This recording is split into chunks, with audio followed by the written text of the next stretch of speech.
Ada cerita lucu beberapa tahun yang lalu di customer support kita. Dia punya masalah dengan software accounting-nya, dengan Zahir. Dia telepon ke call center kita. Halo Pak, saya punya masalah gini. Ketika mau dipandu sama staff support kita, oke Pak, Bapak di depan komputer? Iya. Kata staff support saya, ya udah Pak, sekarang Bapak klik dulu di My Computer. Jawabannya dia, My Computer tuh di mana ya? Nah, yang kayak gitu itu masih kejadian. Itu masih kan kok baru 2-3 tahun yang lalu.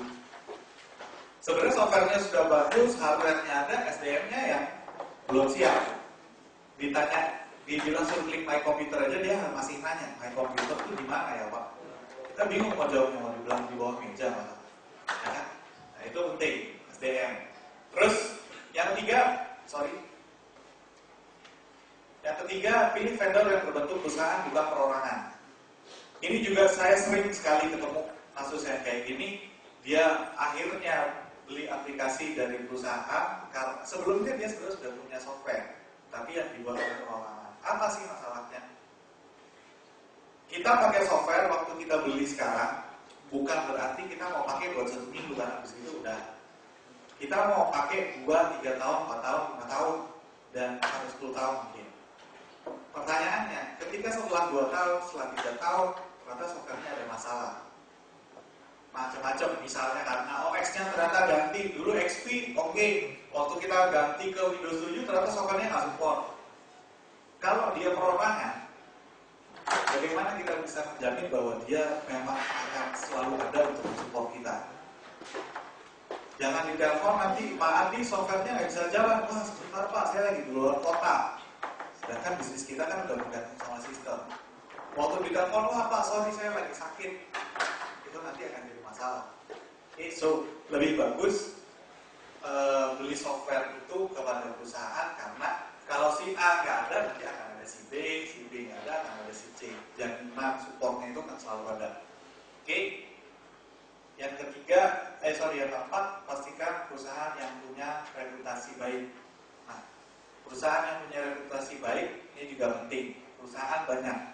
Ada perusahaan yang, Pak, saya Pak Muhammad, saya direkturnya. Oh, Bapak direkturnya. Marketing manajernya siapa? Saya.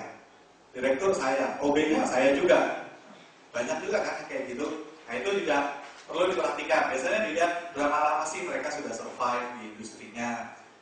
Mereka sudah punya achievement apa, sudah berapa banyak yang pakai. Kita lihat review-reviewnya seperti apa. Nah ini nanti akan bicara banyak tentang reputasi perusahaan itu.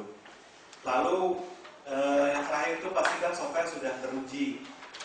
Software yang sudah teruji biasanya kita lihat dia testingnya seperti apa, sudah berapa lama, sudah versinya sudah berapa. Kalau misalnya kita bilang, saya misalnya hari ini saya ngeluarin, Pak, saya punya operating system baru nih, versi saya gitu.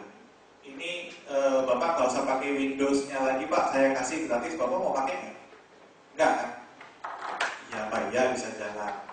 Sudah well tested apa enggak? Kalau Windows hari ini ada Windows 7, itu mereka sudah melakukan perbaikan dari zamannya Windows 98, 2000, ME, XP, Vista, dan seterusnya. Oke, jadi well tested softwarenya. Nah, ini menarik. Waktu kita mau beli software, selalu ini pilihannya. Apakah mau tailor-made? Tailor-made, kita tinggal datang ke si IT developer atau programmernya, Pak saya mau bikin software ABCD, saya minta tombolnya warna kuning, teksnya warna hijau, screennya ukuran segini, itu bisa. Itu yang tailor-made. Jadi kita bisa bikin persis aplikasi yang persis seperti yang kita butuhkan.